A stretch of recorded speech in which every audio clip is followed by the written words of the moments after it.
Sidelines with Rob Browne. Talk sporty to me.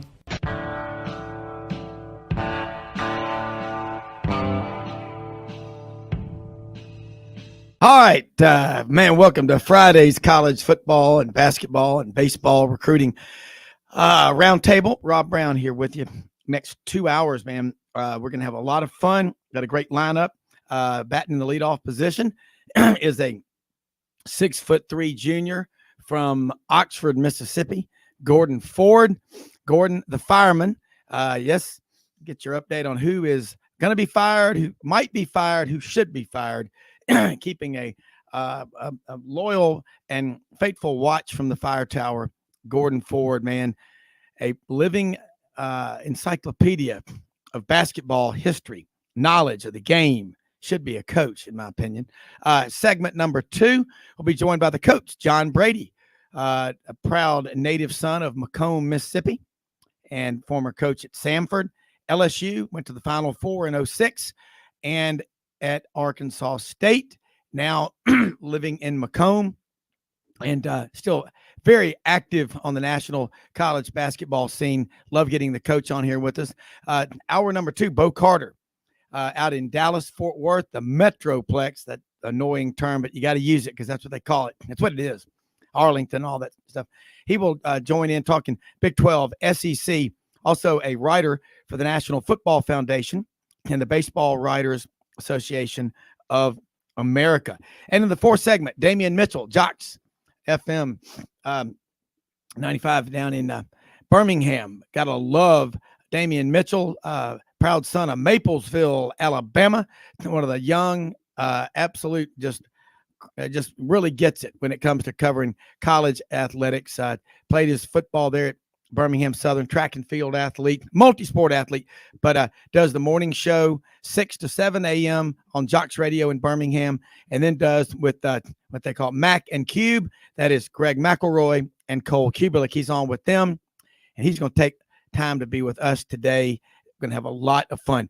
Monday through Saturday, Sidelines is always here, www.sidelines.live. If you miss us live, go to our website at the sidelines.live address after the show, or 680thefan.com, the podcast park. Also, we're building, we're doing it now, going terrestrial radio, Sidelines Southern Sports Network, Kicks 96.3, Alexander City, Lake Martin, and now a new one, 104 Sports Radio, 104.7 up in Cookeville, Tennessee, up on the Cumberland Plateau. Life on the plateau at this time of the year, it's great, always is, but it's cold up there. But nobody is colder when it comes to delivering the news of what's going on in college basketball, but in all sports, the fireman, Gordon Ford. And Gordon, how are you? And let's talk about college basketball. The world is waiting to hear what you have to say, kind of like the old E.F. Hutton commercials. When Gordon Ford talks college basketball, get pen, pencil, and paper handy. What you want to know, Rob? Well, right now, looking around the SEC, and I ask this to everybody, and your basketball brain is unique, and I hope you can stay on in the second segment with us with Coach Brady. SEC this year at this point, is it as good or better or not as good as the SEC last year? You remember last year, you and I talked about this a lot. A lot of people were making, proclamations. This is an epic year. It's a great year for the SEC. Well, we only had one team make it to the Elite Eight. That was Arkansas. So give me a health checkup, a physical report on the SEC basketball right now. Well, right now, Alabama is head and shoulders above everybody else. Then you've got Tennessee. And then Texas A&M has a great record, but, I don't really know how good they are. Auburn is a good team because they can shoot the ball.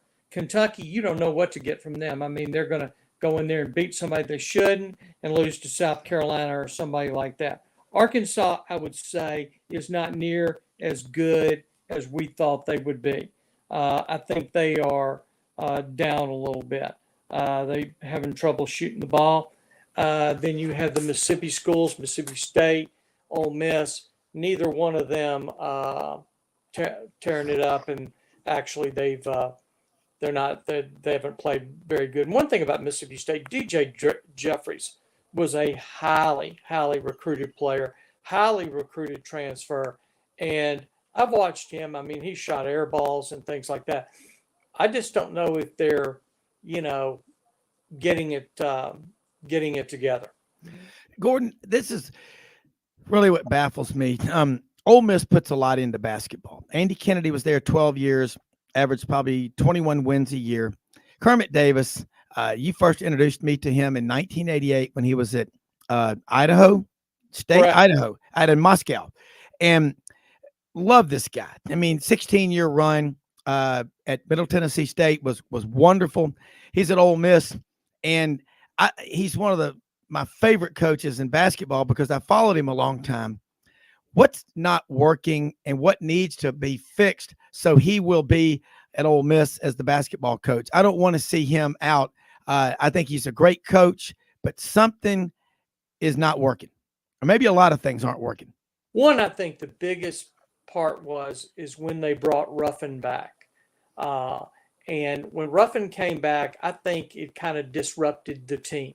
I mean, you had Amari Abram, who was playing really good, and, Damian Brakefield, who I've never been that high on, but all of a sudden, I mean, it's like he's Dr. J or something. Yeah. And Gordon, can you move your finger off the screen there? Okay, something like it. Yeah, okay, yeah. Keep going. So anyway, Brakefield he's played well, and then their inside guys are, decent at best. But the bottom line, they can't shoot the ball. They get in droughts, and Matthew Morrell's supposed to be your big scorer. He's scoring like 15 a game, but he's kind of a grab it, shoot it guy.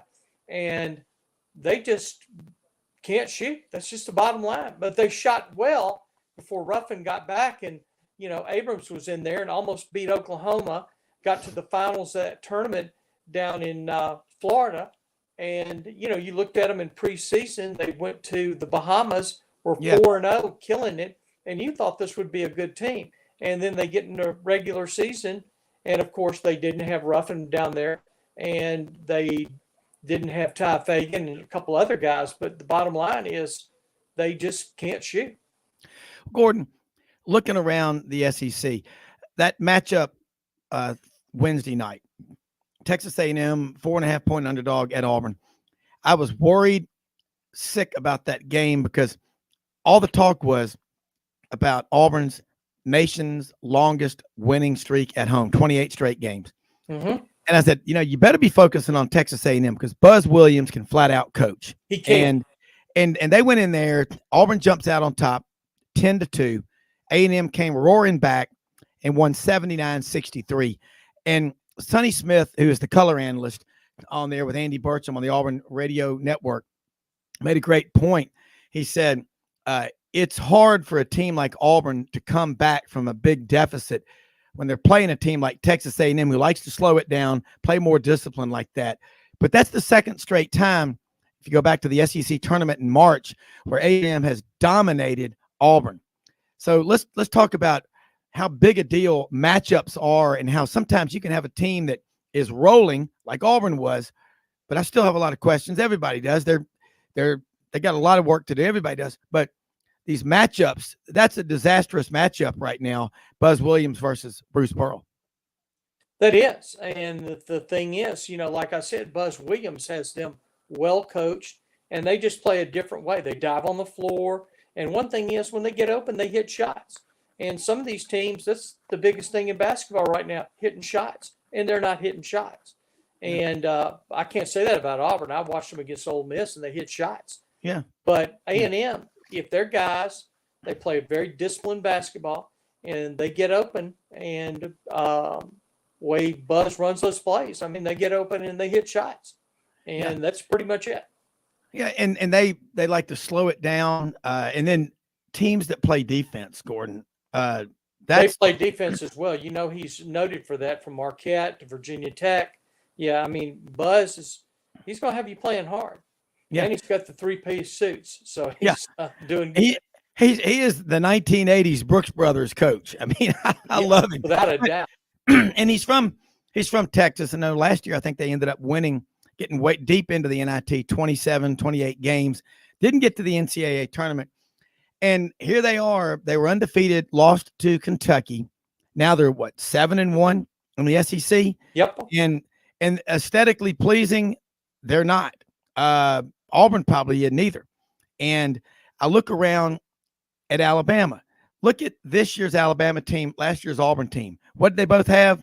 The best freshman, one of the best players in the country, Jabari Smith for Auburn last year, Brandon Miller this year. But Auburn also had Walker Kessler. If Brandon Miller goes down, gets injured, what's Alabama? I think they're still a very, very deep, talented team. But what do you think? I think they still win. And one thing about them is they get up and down the floor. They're athletic. I mean, they went in there and beat Kentucky. It's basically pretty much blown everybody out. I think Vanderbilt gave them a little bit of a game last week. But other than that, I mean, they get up and down the floor. And Miller, like you said, he's like a superstar, man. He might be, if he comes out, the number one pick in the draft. But he's, like I told you, they shoot the ball well. They get up and down the floor. They play defense and they rebound. I mean, they got all the, ingredients to be a really great team. Last year, Alabama got off to a great start. They beat Gonzaga on the road, did a lot of things, but they really faltered down the stretch. What are the similarities between this year's Alabama team and last year's, or is there anything that you're concerned about? Because right now, I don't see any weaknesses on the team. Well, I think they gelled after Gonzaga. I think Gonzaga beat them early, and they beat them at home. And like I said, I think they got scared because it was Gonzaga. And I think that, like I said, like they've got those freshmen, and they finally gelled.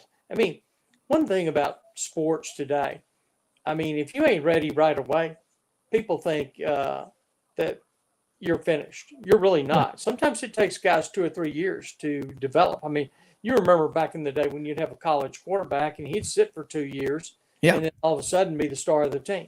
Yeah. And that's the way it happens. Yeah. Well, I remember that conversation with Heisman Trophy winner Pat Sullivan when he was on the staff at Auburn, talking about if they'd have brought me out as a true freshman, because back when he came in, freshmen couldn't play, remember? That's correct. And so they had that freshman team he was on at Auburn that went up to Tuscaloosa and beat Alabama and got everybody really excited.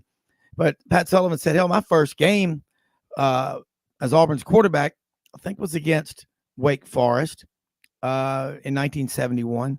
But he overthrew Terry Beasley by 15 yards or 20 yards, and the crowd gave him a standing ovation.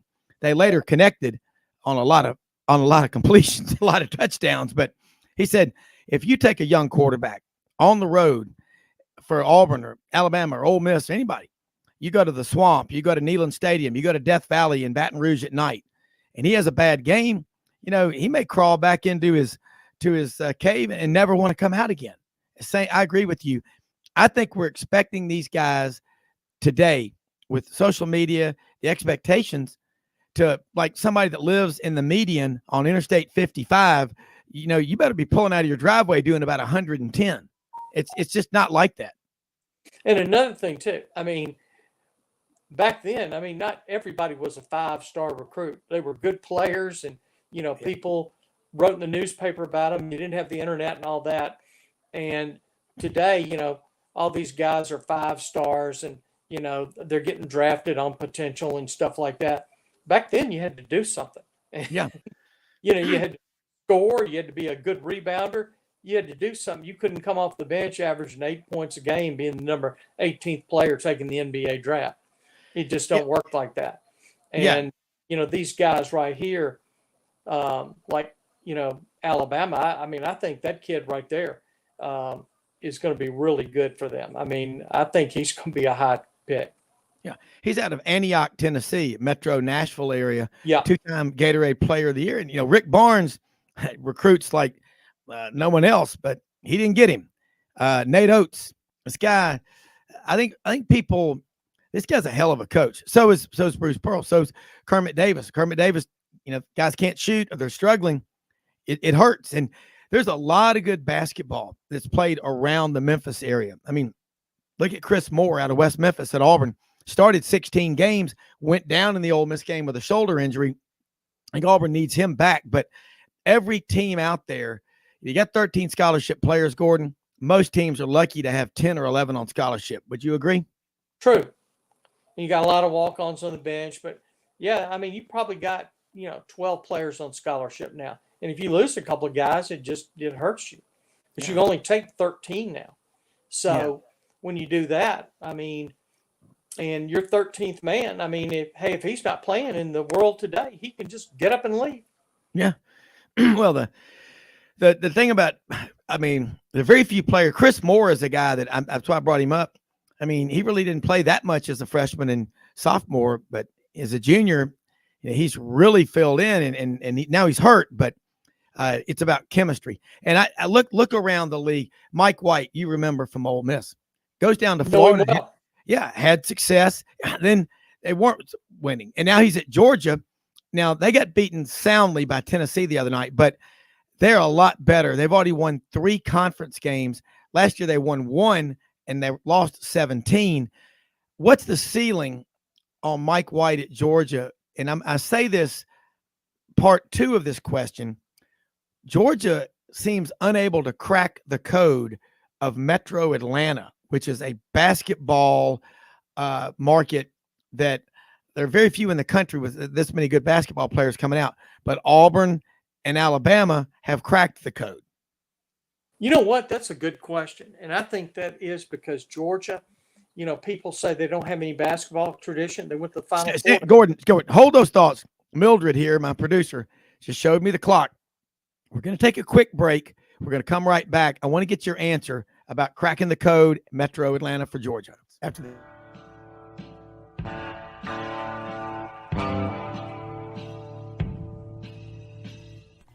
Red River Ford and Toyota, located in Wynne, Arkansas. If you're in the market for a new or used car, truck, or SUV, call, go online, or drop by and see them. Located 45 minutes from Memphis, go off the 4-city exit on I-40 and go north about 15 minutes on Highway 1. Easy to work with and still believe in customer service. If you live out of town, they will deliver your vehicle to you. RedRiverFordToyota.com. Just see what they can do. Strengthen your seed zone this spring with quality tillage equipment from House Industries. Located in Cherry Valley, Arkansas, House Industries specializes in manufacturing superior equipment that will minimize your downtime and keep you working in the field. To ensure the highest quality control, all design, fabrication, and testing takes place in a 99,000 square foot manufacturing facility located right here in the heart of the Delta. Locate your nearest House equipment dealer online at houseindustriesinc.com. House Industries, breaking ground. Sidelines with Rob Browne. Talk sporty to me.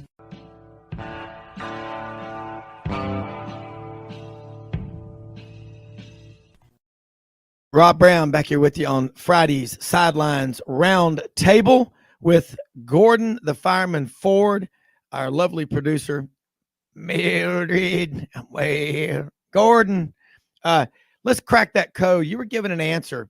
Why Georgia can't crack the code and recruit Metro Atlanta, and Auburn and Alabama and other schools can? That's a good question. I think because deep down, they're a football school. But, they've had their day, man. I mean, when Hugh Durham took them to the Final Four that year, I mean, that was an incredible run for them when they had Tinkerbell Banks and Gerald Crosby and Vern Fleming and a bunch of guys. And Hugh Durham did a great job there. And at 18-10, they fire him. And then they brought Tubby Smith in, who did a really good job there. And then they had Ron Jersa. And then I'm just trying to think of the other guy's name that used to be at Western Kentucky. So, they've had a lot of coaches there. And at the end of the day, they hadn't been able to crack it. I don't think they've really enhanced their basketball arena, their facilities, like they've done football. But, I'm telling you, I think they could be a power in basketball, and like you said, they're in Atlanta, and, I mean, they're really not signing a lot of players from there. Yeah. And Stegman Mausoleum, the Coliseum there, it is old, and it is in such need of help. Just start over. But they get crowds for basketball games, but my theory has always been, Gordon, and I've said this since we've been doing radio for a long time together, until the fans at a school like Georgia or Auburn or Alabama get as mad about losing a basketball game as they do about losing a football game, you're not going to have a great program. It has to matter to everybody. You got to demand greatness. All right, another school I want to ask you about. Let's go up to Kentucky. We mentioned them earlier. You never know what you're going to get. All the talent in the world, everything you could imagine, anything John Calipari wants at Kentucky, the Big Blue Nation will provide it. The last national championship with all this talent for Kentucky, 2012.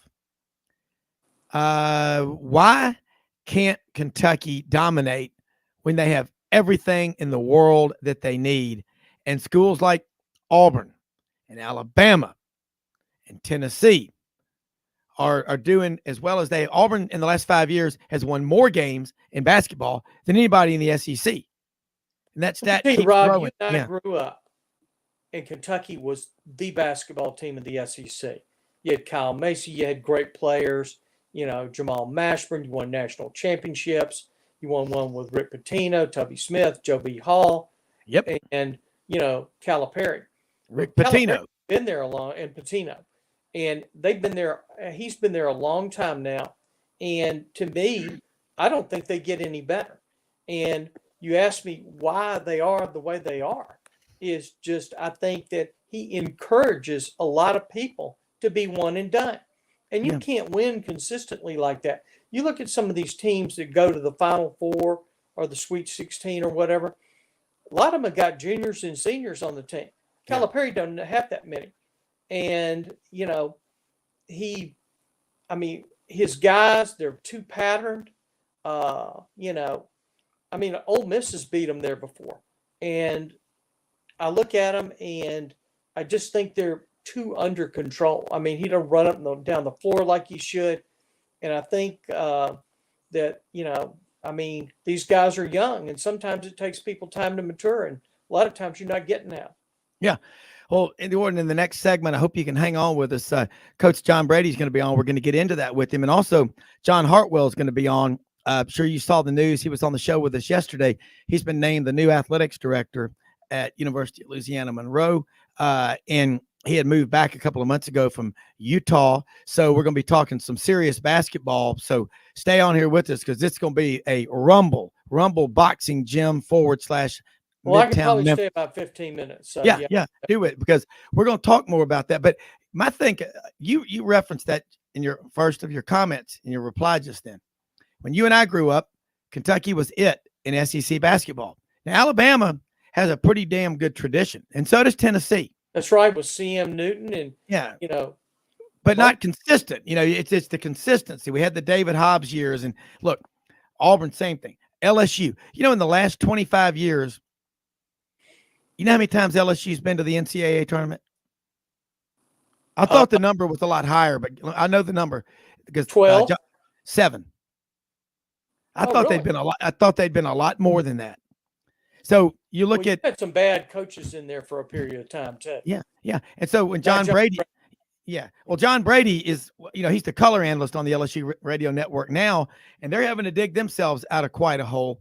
So, Gordon, I think what maybe are you saying is, now that Kentucky, they put a lot into basketball, but so are all these other schools in the SEC, and you can thank the late great commissioner of the SEC, Mike Slive, who back in 2013, 2014, when the SEC network was about to launch, August of 2014 was the debut, there was a big push, said, look, y'all better put a better product on the basketball court, because ESPN and all these TV networks are going to pay a lot of money. We can't put crap out there on the table. And now everybody in the SEC is scrambling to have a great program. Maybe the competition, Kentucky they're not used to that, are they? No. And the thing is, you look, and I'm going to put Alabama out there. I think that Alabama has jumped ahead of Kentucky and gotten better players and playing a better style of ball. And that's one of the things. You got to play a better style of ball. You know, Yeah. you got to run them down the floor and shoot it and all that. And not all the dribble drive and all that kind of stuff. But I'm telling you, that guy at Alabama has done a heck of a job. He did a really good job at Buffalo. I used to watch his teams. I want to say he got in the elite, not the Sweet 16 or the second round or something. But, I mean, that's Buffalo. And, you know, he did very good with his players there. And it's translated at Alabama. I think they made a tremendous hire. Yeah, I do too. Gordon, text from one of our listeners in Andalusia, Alabama, Edgar Winter.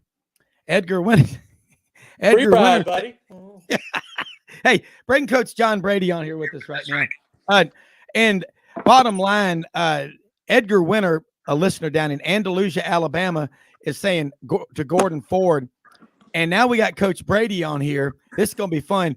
Just quickly, Cliff Note version, explain to me the dribble drive, because we hear that term so much, and having coaches on here like John Brady, this is going to be fun. But Gordon, You know quickly, what? I'm going to let him do that. Yeah, Coach. You do that. I was going to say, I want to defer to the coach. Coach, how are you? I'm doing well. I mean, you're asking me like I know. You're the coach. Well, but you know, there's different ways to attack the basket, and one of them is the dribble drive. I was never one of those kind of guys, but you know what it is, what they say it is. You know, you dribble, you drive it, and somebody feels behind, you throw it back. And they shot fake, you keep the floor spread, and try to penetrate and kick. You if you're going to do a dribble drive, you better have some guys who can obviously drive the ball, but you better have some guys who can spot up and make threes. You know, if you dribble drive and kick out to a guy who can't make a three, then I think you recruit to that type of system. Yeah. Have one big guy in there to protect the goal and get some offensive rebounds and score it with his back to the goal occasionally. But you better have some good guards who can drive it and get by people, break people down. And when you do kick it out on the spot up with proper floor spacing, that guy's got to be able to knock it down, and you got to recruit some shooters. Yeah, that's hard. Gordon Ford is on with this coach, and he was a manager on the basketball team at Ole Miss when Keith Carter was playing. So, Gordon, say hello to Coach John Brady. Coach, how you doing? That's a legend. Boy, you get these legends on here. You get Gordon Ford, you have Hartwell. You know, Hartwell's. I've been knowing John Brady since about 1982. I figures you did. Hey, I tell you, John Hartwell's going to join us here in a minute to talk to you. He wanted to talk to you real quick, Coach, because you know about the news with him. Coach, Gordon and I have been doing sports radio since the late '80s in Memphis, and Gordon is a basketball junkie. It's so much fun to watch basketball. As an Auburn fan or LSU. Wait. Depends on what team you're looking at. That's right. Some teams I don't like to watch. Yeah, that's right. But it is so much fun. But we start those games in November when football season is still going on. In the SEC, that's tough to compete with. But let's get an update real quick. I know Gordon, Coach Brady is the color analyst on the LSU Basketball Network. Got a new coach, got new things going on. What do you have? How many new players on that roster? 11, 12? Got 10. Wow. 10 new guys. Man. And so that's a challenge in itself. But, the kind of year LSU's having, the question I throw out there is we've got 10 guys, new guys, got a couple of guys that returned from Will Wade's tenure. We're 1-7 or 8 in the league. We've lost 7 in a row. At the end of the day, how many of those guys do you really want back with the way people can leave and transfer? Yeah. You could have 8 or 9 new players again next year. We signed too early. So you could have really a turnover of the majority of the roster again. And I don't you better hit in the portal. You keep turning rosters like that, and you better hit in the portal. And the coaches that can bring a collection of new players together and play efficiently and build a team in 4 months, hats off to those guys. I think building programs and sustaining it through what I call the draft or the recruitment of young players, and used to spot field with junior college players from time to time, but you built your team with young players. You watch them grow, you watch them get better. Those days are gone. And I think fans are going to have to adjust to getting used to a new roster almost every year. Yeah. Gordon, think about that. When all of us come up, you had guys that stayed together for 4 or 5 years, but now look in the NCAA tournament, reference case number 1, St. Peter's over Kentucky. A lot of those guys have played together for 4 or 5 years. That's a team versus a talented roster. Your thoughts? Well, Coach Brady's right. I mean, you can put a team together very quickly, but here's the thing. Now you have this NIL money. So you can have a good player on your own team and someone come over there and outbid you for him. So Yeah. it's hard to sustain because you don't know who your team's going to be every year. When Right. Coach Brady coached, I mean, you recruited guys, you developed them, and, sometimes here and there, like he had Stromile Swift that went pro early. But, now anybody can just get up and leave at any time. So it's hard to maintain stability in a college basketball team because of the NIL money. You agree, Coach? I agree, and it's a shame. Actually, I've been on this program several times, and I think when you make a decision to go to college based on how much money they can pay you, there's something fundamentally wrong with that in my mind. Yeah. I agree. It may be, I agree. They say, well, it's a sign of the times, and how can you penalize play? I'm not penalizing any players. I just think that whole philosophy of pay for play at the collegiate level Right. is something I don't get my arms around, and that's just me. I'm where I'm from. My frame of reference is different, and but so be it. It's a different world. It's a different game, and the loyalty factor is There is none. now you can reverse that and say, well, you're not loyal to the players. You're trying to restrict them and what they can make. But for an 18-year-old young man who's just figuring it out, I think that's a big step for a guy to throw $1 million at him at that age. Yeah, I think it would mess with me. John Hartwell is on with us right now. Go Warhawks. John, you're on with Coach John Brady and Gordon Ford, who you might know from Ole Miss, but welcome aboard on this Friday Sidelines Roundtable, man. Hey, guys, how are y'all this morning? Good. Great. Well, John, I'm disappointed, man. You were holding out on me a week ago, and you were working on this ULM thing. And I tell you what, both those guys, Terry Bowden, I coached with at Sanford, and Keith Richard's a dear friend of mine and a really good basketball coach. And you're going to be around 2 really good people. I know that for a fact. Hey, I'm excited about it, and it all really fast forwarded here in the last 4 or 5 days. Hey, what I'm worried about, though, and here is a small world, Pete, just tells you how tight-knit college athletics is. So the first time Keith and I ever crossed paths, and this is going to tell on his age a little bit. So He's old. I was a junior playing at the Citadel, and he was an assistant on Coach Huckabee's staff at Marshall, 1986 in the Henderson Center. At that time, Marshall and the Citadel were both members of the Southern Conference, and that was our first interaction. So I'm texting back and forth with him yesterday and before the game and then after the game too, and we talked a little bit about that. What I'm really worried about, and I hadn't talked to him yet this morning, is if he dislocated his hip in that little dance move he did post-game last night. But that's as you know, John, that's a tough place to play, and that's a heck of a road win against the league-leading Marshall Thundering Herd. I'd love to say I had some karma help with that, but the bar's been raised high pretty much on day one of me being announced as the AD there. So hopefully we can just keep it up. Well, John, I saw Monroe play at Tulane earlier this year, and I've seen, and what Keith has done with that team since that time has really been remarkable, and he's got them playing really well. Yeah, like I said, I'm looking forward to it. Obviously, he and Terry have had careers with a lot of success, and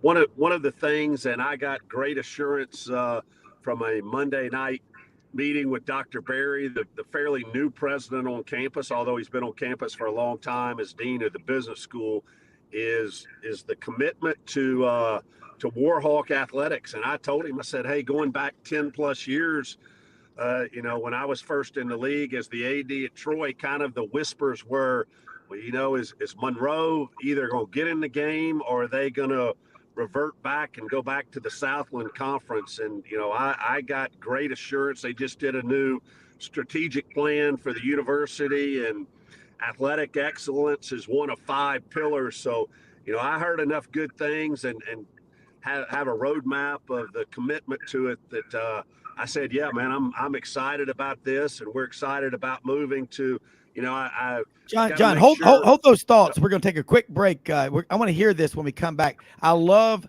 sports on every level. This is what we love on Sidelines. Right after this quick break.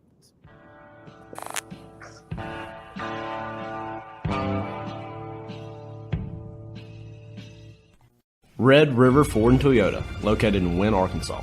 If you're in the market for a new or used car, truck, or SUV, call, go online, or drop by and see them. Located 45 minutes from Memphis, go off the 4-city exit on I-40 and go north about 15 minutes on Highway 1. Easy to work with and still believe in customer service. If you live out of town, they will deliver your vehicle to you. RedRiverFordToyota.com. Just see what they can do. Strengthen your seed zone this spring with quality tillage equipment from House Industries. Located in Cherry Valley, Arkansas, House Industries specializes in manufacturing superior equipment that will minimize your downtime and keep you working in the field. To ensure the highest quality control, all design, fabrication, and testing takes place in a 99,000 square foot manufacturing facility located right here in the heart of the Delta. Locate your nearest House equipment dealer online at houseindustriesinc.com. House Industries, breaking ground. Sidelines with Rob Browne. Talk sporty to me.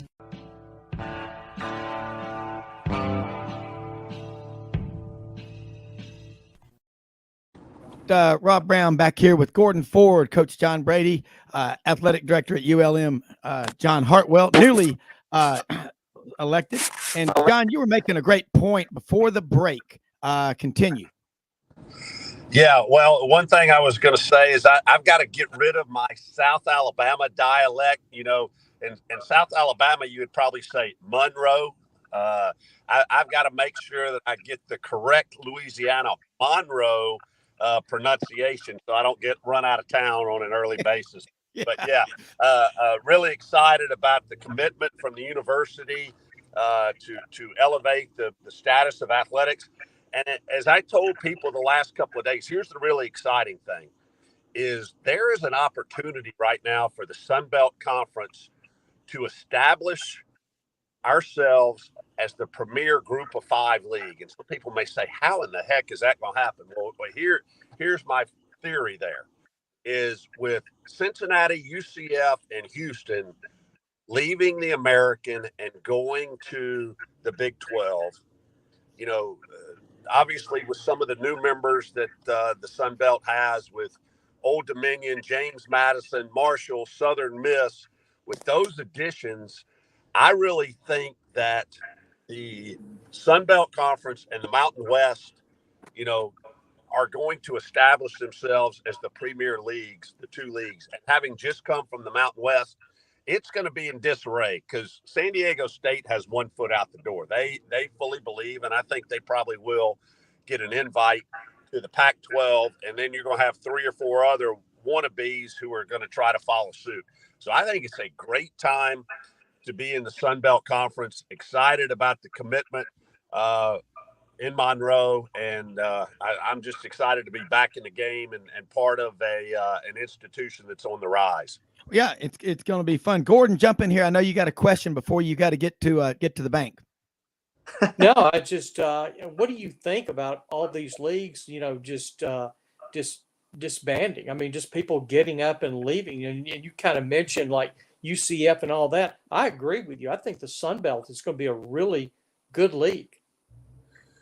Yeah, and it's anybody who says that the vast majority of these decisions aren't about dollars and cents, you're kidding yourself. Whether it's SC and UCLA moving to the Big Ten, Which doesn't make a lot of sense to me, but keep going.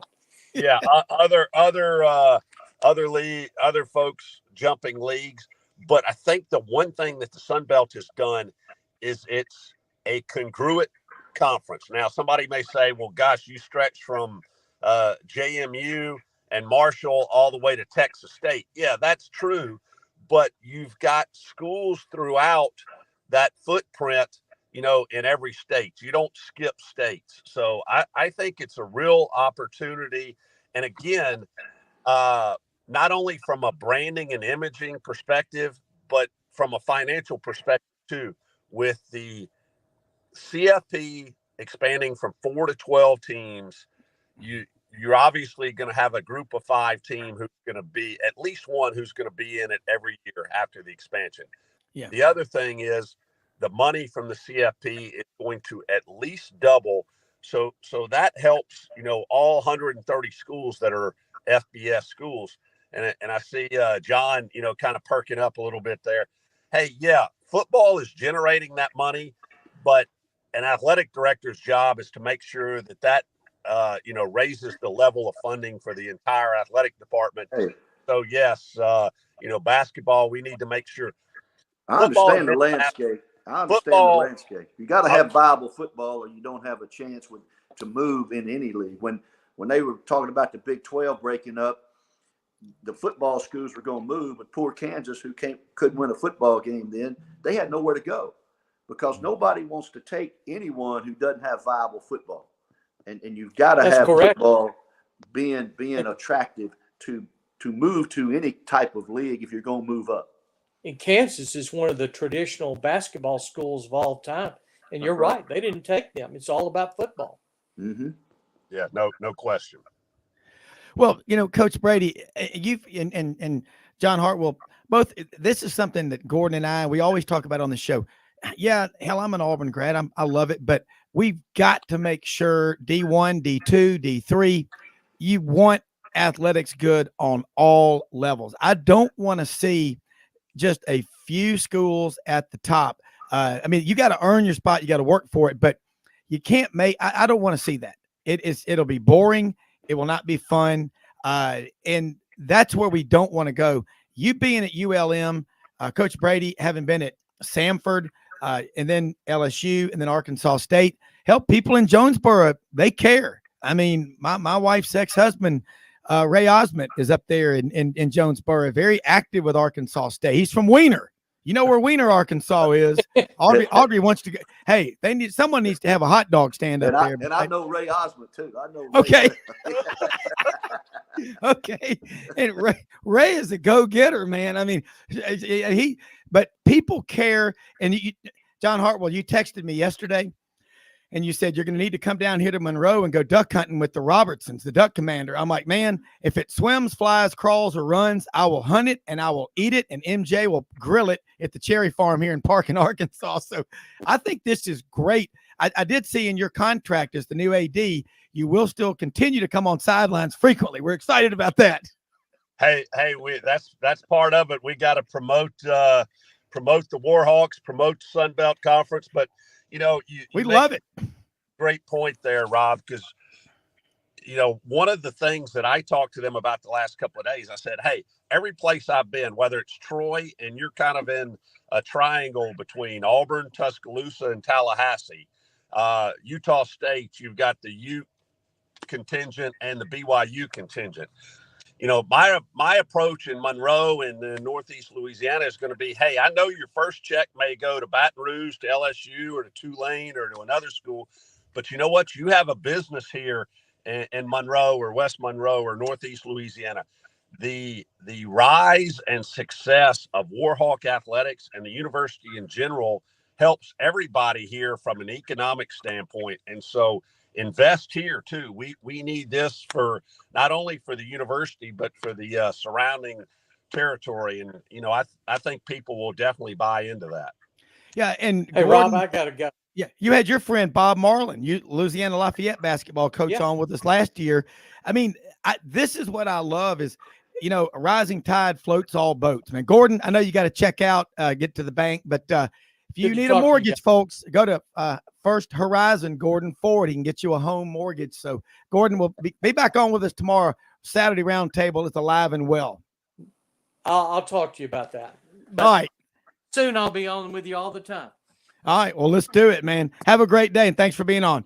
Yes, Coach sir. Brady, and, you were at how many years were you at Sanford? 5 or 6. I can't remember. So you were there in Birmingham, right there on Lakeshore Drive, right next to Mountain Brook. There's some money over there, and those folks. The one thing I know from being an Auburn grad in Memphis, for instance, you can ride around East Memphis, Collierville, Germantown on any given day, and I'm not kidding you. You will see more Auburn and Alabama stickers than you will Tennessee. It's kind of crazy, but the people in Birmingham. And I'm lucky enough to know a lot of folks with the Monday Morning Birmingham Quarterback Club. I get to, go to some meetings here and there and some functions that they do. I don't know of a greater, more driven civic group in the United States of America than the great folks down there. I think this past year they raised $1.6 million for the causes that they care about. But these are Auburn and Alabama people primarily, but they wanted UAB to have that stadium. They want Sanford to be successful. I know a lot of Sanford grads. My financial team, my team leader, my manager is a Sanford grad. You've been at a special place. And we had Martin Newton on the show last spring. We had Bucky McMillan, who, and a lot of kids I know from my son being a Sigma Nu at Auburn, played basketball for Bucky McMillan. That is the Magic City. You're in Monroe, Louisiana. Everywhere you go, you got people. They may have gone to some school 1,000 miles away, but if they're smart, they're going to invest and eat local, aren't they? Coach? Oh, you talking to me? Yeah. You're talking to me. You're talking to me. Hartwell checked out. No. Well, Sound like Joe Pesci and Goodfellas. I know the Monroe community a little bit because of my time at LSU, and yeah, one of our biggest alumni groups was in Monroe and West Monroe. Every time we went up there to speak, we'd have 600 or 700 people.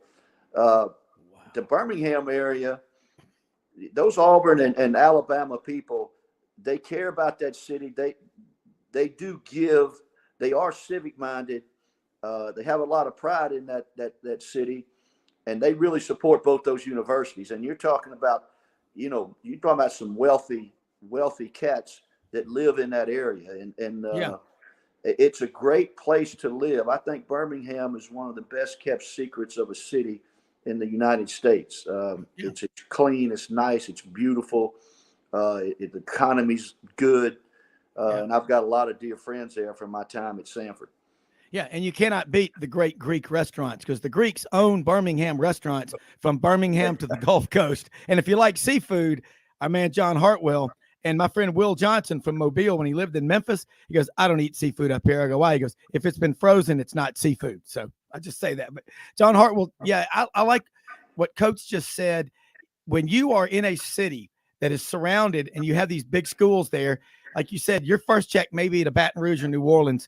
I love that approach. Just let me compete for your business. But if you do business locally here, invest in ULM or wherever you are. Yeah, I think that's really important. And, back to the food front, I told my wife last night, I said, I can already see a quick snapshot. I'm going to have to get my elliptical and my bike up and running quickly. Yes. Else I'm going to be looking at the scales just going up exponentially. So there's going to be no shortage of good food. It's been amazing the number of people across the business who've reached out. And like I said, I'm excited to roll up my sleeves and go to work down on the bayou. Yeah. And again, the state of Louisiana, the Sun Belt, both of y'all talked about the Sun Belt. And Coach Brady, he mentioned the Sun Belt goes from JMU all the way out into Texas. That's like the old Southern Conference. Years ago, there were 23 teams, and in the 33, the SEC was formed. In 54, the ACC was formed. But right now, that Sun Belt footprint is ginormous, as my kids say. Well, when I was at Arkansas State, and John can attest to this, his time at Troy, back when I was there, that everybody wanted to go to Conference USA. You know, we got to go, and we got to get ourselves right and try to get to Conference USA. Well, what the Sun Belt has done in the last 2 years with the footprint that they've established and the teams they have brought in, I think it's a wonderful league. And I think the demographics, the rivalries it's going to create, I think the Sun Belt is in great shape. Conference USA has folded. And I don't know who did that. Maybe the new commissioner, or things just fell right, or they were aggressive in pulling these teams in.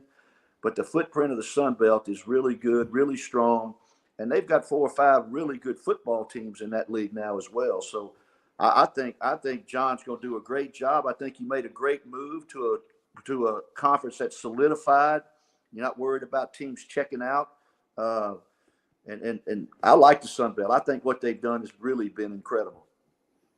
Hey, the best news is, you know, I can get to New Orleans more frequently, and I know if I call Coach Brady up, he'll take me uptown. And speaking of good meals, he knows where to go. I got you covered there, baby. You know who else? You know who else will get you covered with? Our man Frank Duffy.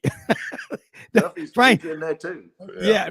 Frank wanted me to come down last year to the Final Four, and I get so busy. I regret not going to it. But Coach Brady is the ambassador for the hardwood down there. So I think what I love about it is, and we have listeners all over the place. We're very blessed. It's not about one individual. It's about the team every time we do this show, but you get great guests. And I got to tell you, Coach Brady, your insight, Gordon, I've been doing this a long time. He'll bring on Bob Marlin, or he'll bring on coaches he was with. You know, Keith Carter played when he was at Ole Miss, the AD there, John Hartwell. And you can't get this kind of insight unless you get it from people who have put in the time that both of y'all have. And, you know, you're both young, both high energy. And Wait a minute, John, you are. Hey, John, my dad is 94 years. My dad's 94 years old and works out every day, rides the bike, and still lifts the dumbbells and everything. And I used to play handball against him, small ball, into his 80s. You know what his headband was? A jock strap. You can't make that stuff up. That's the greatest headband of all time. But the bottom line is, I love hearing about the Sun Belt, because I've said for a long time, other people that we have on the show, as a conference, the Sun Belt, look what they do in football and basketball. But I think the money part of it, and guys, I'm with both of you. I don't like NIL for the sense that when you choose a college, you better be thinking about more than just getting some upfront money, because we all know in business what that is like. That can mess with your head. And I remember Bobby Bowden, when Terry Bowden was at Auburn, famous interview, and he said, well, you don't want success to come too soon, too fast. You know, there's something about building something and watching it grow versus just, bam, I won the lottery on the first button I pushed. And not that you don't want to win, but you got to be very careful with that. Well, you don't want to be a one-hit wonder. You know, some folks build it for a one-hit wonder, and you know, if the stars align right, you can make a run. You want to build a sound foundation so that, I mean, you're not, you know, to say you're going to win 25 games in basketball a year, or, you know, 9 games in football on a consistent basis is really hard. You're trying to build an established winner, but everybody else is too. And I think it's about that foundation, and fan bases aren't patient. That's the problem with today. When you build it over a period of time, hell, fans forget what you did last week, much less last year. But you gotta condition them to say, hey, this is a marathon, not a sprint. And to build it the right way is going to take time. Yeah, we had just a couple of more minutes. Both of y'all, I know you have to go, but I want to come back for about 3 more minutes after this quick break. Got a question for both of y'all, and we'll close it out before we go to the next hour. But I love the relationships of the people that I know through sports and that y'all know through sports. I love the winning, but it's more about the people. Right after this.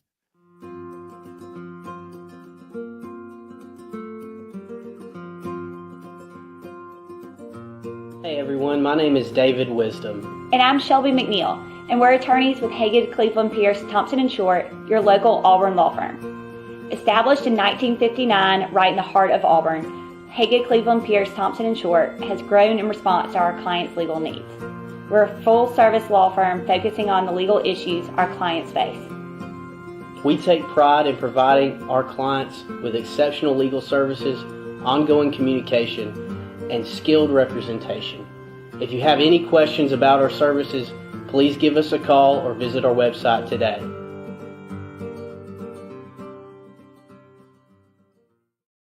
Okay, closing question for Coach John Brady and John Hartwell.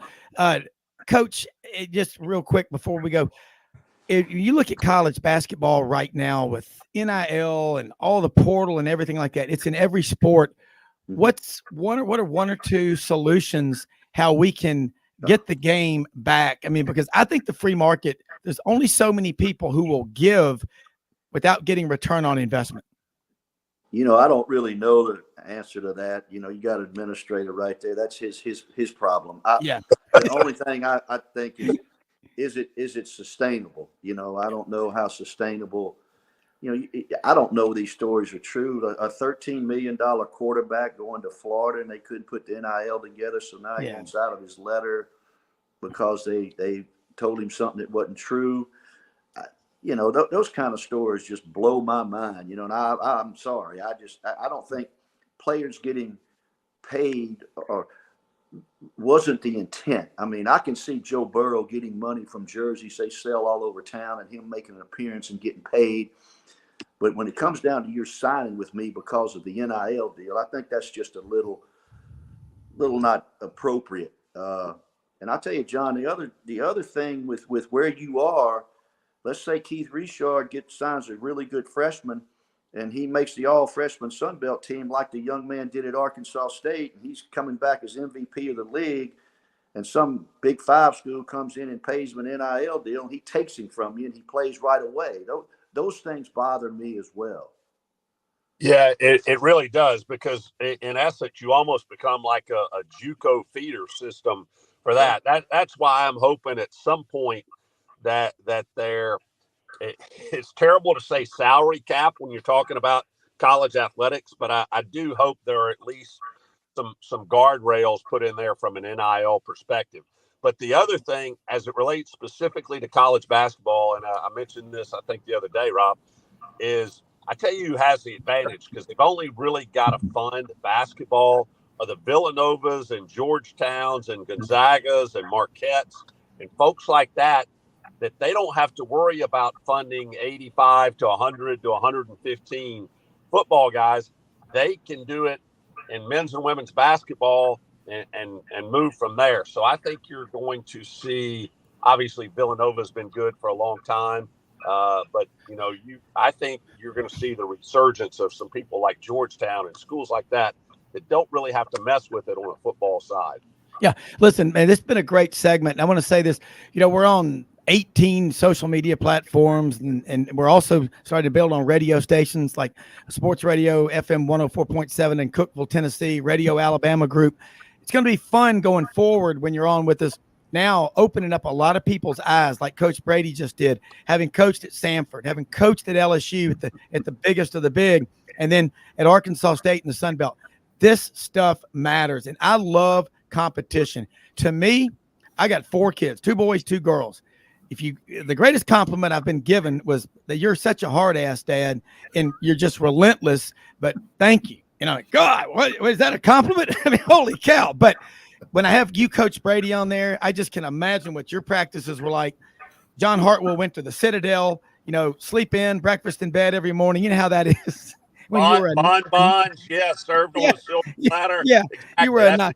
How it went. Yeah, and then a lot of compliments yesterday, by the way, about the Conroy and Pat Conroy and the Citadel connection. But thank both of y'all so much for taking time out of your day to join us on Sidelines, because I'm getting a lot of feedback. People going, I love hearing about the Sun Belt. I'm a Troy grad, or you know, I'm UAB, or I am Arkansas State. I got a ton of them around. They care about what goes on with the Red Wolves in Jonesboro. Ask Ray, ask these people up there. I knew Terry Mahajer through Pete Cordelli. They care. It matters. All this stuff is like politics. Throw that out the window. It's athletics. It's local, and you're investing in the community. So keep opening up people's eyes. And both of y'all, look forward to having y'all next week. We'll do it. Thank you. Thanks, guys. Have a great weekend. All right. Take care. Thank See you, y'all. Coach John. Have a safe time down there in Monroe, and tell the Duck Commander I'm ready to go duck hunting with you. Bo Carter, that is John Hartwell, and he just was named AD. He's going to be officially announced Monday at ULM. But what I love is he just moved back from Utah State to El Dorado, Arkansas, and having him on the show and Coach Brady on the show and having you on the show, you open our eyes to so much stuff that just the average Joe Sixpack out there in Slap Out, Alabama may not know. So question was brought up about Conference USA, talking about the rise of the Sun Belt from James Madison University all the way down into is it University of Texas, San Antonio? They're in the Sun Belt. Are they in the Sun Belt? They're a Conference USA. That's what I thought, Conference USA. Okay. So, but anyway, the footprint of the Sun Belt goes all the way out from Texas to Virginia and everything in between. What is going on with Conference USA? It's right there in the Metroplex, along with American Athletic Conference, the Big 12, the College Football Playoff Committee. Dallas, like Birmingham, like Atlanta, those to me are the three cities in America that control the narrative that is college football and really college athletics. That's a good question too, Rob. And you got Jacksonville State down from our old part of the country that's coming in next year. Sam Houston, Conference USA was able to maintain 10 teams for football next year. They've that's one part of the TV contract. Also, a quick aside: John Brady, Larry Eustace, Dave Farrar, and Bob Boyd composed one of the greatest coaching staffs at Mississippi State. We all worked together and drank a few adult beverages after work every day. So it was a good group. John Brady, I didn't know you knew Coach Brady. Very well, unfortunately. Well, my apologies. I just was trying to let them get along. I figure he had to go knock out a 5 or 10 mile run or do something like that. This is but I tell you something, man. Coach Brady was at Samford, LSU, Arkansas State. You look at the careers, and this is something Coach Brady said last week. We hear this a lot, Bo Carter. And your partner in crime, Ken Capps, said he's taken off. This is kind of his off season from college football because, he covers the game pretty intently. I told him, I said, hey, man, as soon as you're ready to be back on, don't wait till football season. We can't take that long without having the two of y'all on here together. It's like having Waylon and Willie of the sports writers. It's pretty damn good. But anyway, you look at what's going on in college athletics and all the stuff happening. So Conference USA, they're scrambling. Sun Belt is growing in a big way. And John Brady made a good point just now. And actually John Hartwell at ULM, he said, I get it that, a lot of these people, their first check they write might be to Baton Rouge, could be to New Orleans for Tulane. But if you are here and you own a business, write one for the Warhawks. Talk about what it's like as I like the term sports information director because I think of Bob Hartley, David Housel, Claude Felton, Haywood Harris, Bo Carter, Langston Rogers. Come on.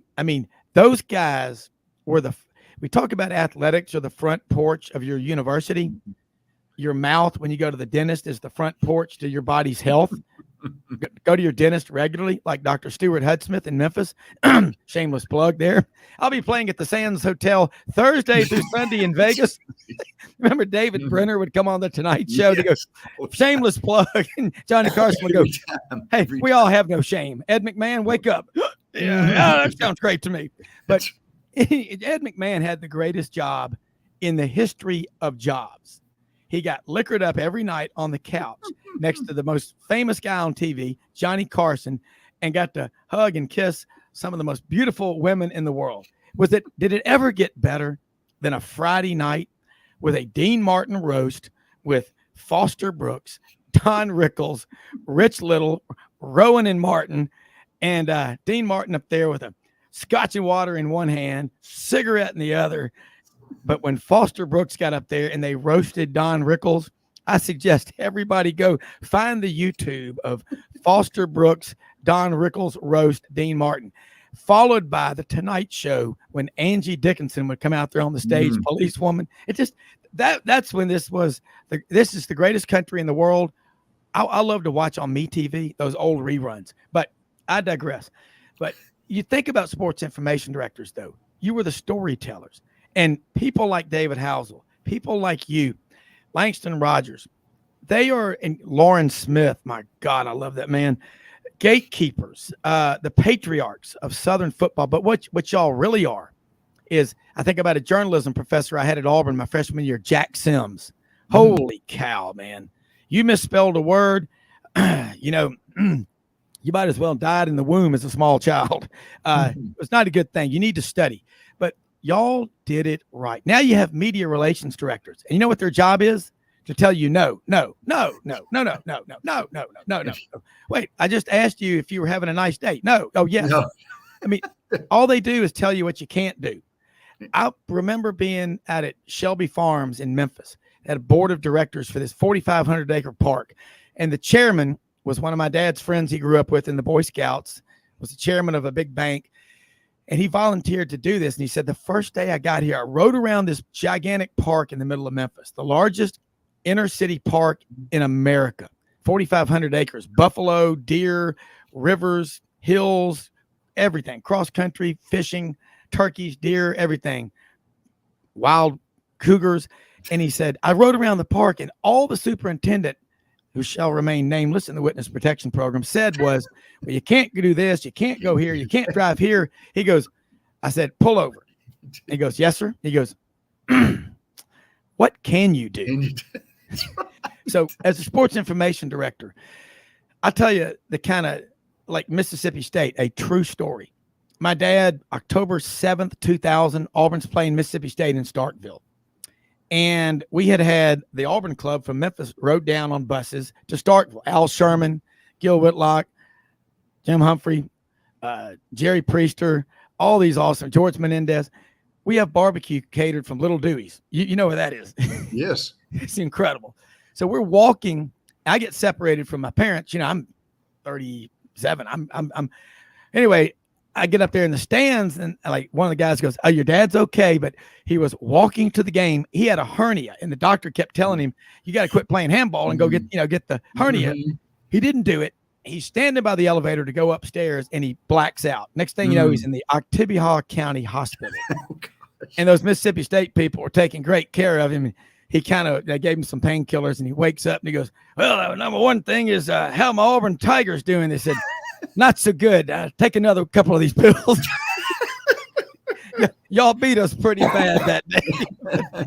but the nicest people everywhere you go. But the sports information directors, Claude Felton, you know him at Georgia, don't you? Very well, for years. You need to finish the book. Bo Carter, you need to finish the book. The first 37 pages, it's so cool. These stories about what goes on behind the scenes. You can't make gumbo or a pastelaya or jambalaya without a recipe. That's right. When you and Ken Capps and other guests with your inventory, with your brain, come on this show, it'd be like, hanging out on the front porch in the Delta, drinking a 40 out of a paper sack with John Paul Jones, Jimmy Page, Robert Plant, Robert Johnson, Clarence Gatemouth Brown, Muddy Waters, Howlin' Wolf, who, by the way, wrote the song When the Levee Breaks. By the way, that he wrote that song. Yeah, think about that. But talk about, why did we go to these media relation directors whose primary job is to say no? That's a good question. Hey, you brought up an old Sheffield High classmate, Gil Whitlock, the famous That's right. captain of the golf team. He was a year ahead of me. He's one of Love the that man. He's awesome. all-time nice guy. He sold drugs for several years. No, pharmaceutical products. So pharmacy. He was not a drug dealer, but he sold them. But please tell him. I think he's living in Shreveport or between. No, he's in Memphis. Gil's in Memphis. Good. Please tell him hello. Good Auburn Tiger there. But sorry to digress. No, you're right. When you're a PR guy, your numbers, or sports information director, your numbers out there for God and the whole world to see. You get calls. You remember this from your days at Auburn, Rob. Joe Blow and Mildred would call in every Monday morning about 10 o'clock. Had a few people that wanted to try to check on the injury situation to fix the gambling line. Yeah, not many, but gosh, I mean, you develop so many relationships with people down through the years, and just it was a relationship business, and now it's a Twitterverse. I can't do this. Our press box is too small. We don't need you. You're going to give us coverage. We're not going to give you a media gift at the basketball tournament. We don't need you to be around. So it's the dynamics change completely. But there's still some people. Thank goodness there. Claude Felton, Bud Ford, who still works part time for Langston Rogers, is historian at Ole Miss. You've got some of the old timers still around there, and so we all try to keep a higher profile and be nice to people. Yeah, Kirk Sampson at Auburn. Mm-hmm. I mean, good guy. Yeah, good guys, good people, and you talk about, golly, there was something a point I was going to make though. What they say is they don't want people. The coaches a lot of times won't even talk to the local media. Mm-hmm. It's all about getting the net. And I get all that, but you got to remember, you're in the people business, and I think about sports information directors, and number one thing is you're a representative of that university, mm-hmm. and you can get people all over the country. I mean, Jim Lampley, ABC and CBS, he used to love to read the menu that David Housel and Buddy Davidson would have in the press box at Jordan-Hare Stadium. And they were having sweet tea with apple cobbler, with vanilla ice cream and fudge pie. You just can't make that stuff up. I remember that stuff because that's how I approach it. When we have guests that come on this show, Pat Sullivan's Heisman speech, 1971, I love it. He get up there and he said, I know there have been many Heisman Trophy winners who deserve this award much more than me, but I can assure you from the bottom of my heart, none will appreciate it more, because every time you go out on that field, it's not just one individual, it's an entire group. And I'd like to thank my teammates, my coaches, my teachers, my parents, my family, my friends, the students at Auburn, everybody. He thanked everybody. He didn't talk about himself. That's what we need more of. And again, you need to write that book. And what are you going to call it? I think Tales of Mississippi State Athletics. I'm going to send you the second and third takes of it this week or next week too. You'll get another big list. Some Jack Crystal stories, and they're moving around the aisles. It's hey, hold those thoughts. There's movement in the aisles here in Scott Field in Starkville, Mississippi. Let's take a quick break from our sponsor, Ayoup's on the Square in Canton, Mississippi. Right after this, we'll be back.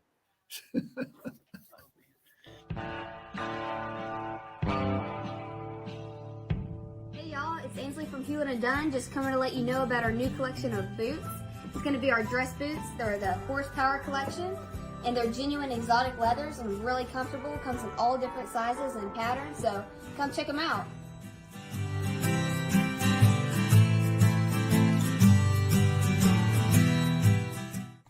Red River Ford and Toyota, located in Wynne, Arkansas. If you're in the market for a new or used car, truck, or SUV, call, go online, or drop by and see them. Located 45 minutes from Memphis, go off the 4-city exit on I-40 and go north about 15 minutes on Highway 1. Easy to work with and still believe in customer service. If you live out of town, they will deliver your vehicle to you. RedRiverFordToyota.com. Just see what they can do. Strengthen your seed zone this spring with quality tillage equipment from House Industries. Located in Cherry Valley, Arkansas, House Industries specializes in manufacturing superior equipment that will minimize your downtime and keep you working in the field. To ensure the highest quality control, all design, fabrication, and testing takes place in a 99,000 square foot manufacturing facility located right here in the heart of the Delta. Locate your nearest House equipment dealer online at houseindustriesinc.com. House Industries, breaking ground. Sidelines with Rob Browne. Talk sporty to me.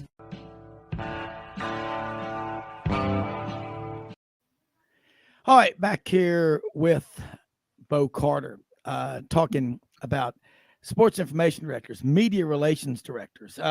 In just a minute, we're going to be joined by one of our younger guests that we have on here, Damian Mitchell, who played his college football at Birmingham Southern from Maplesville, Alabama.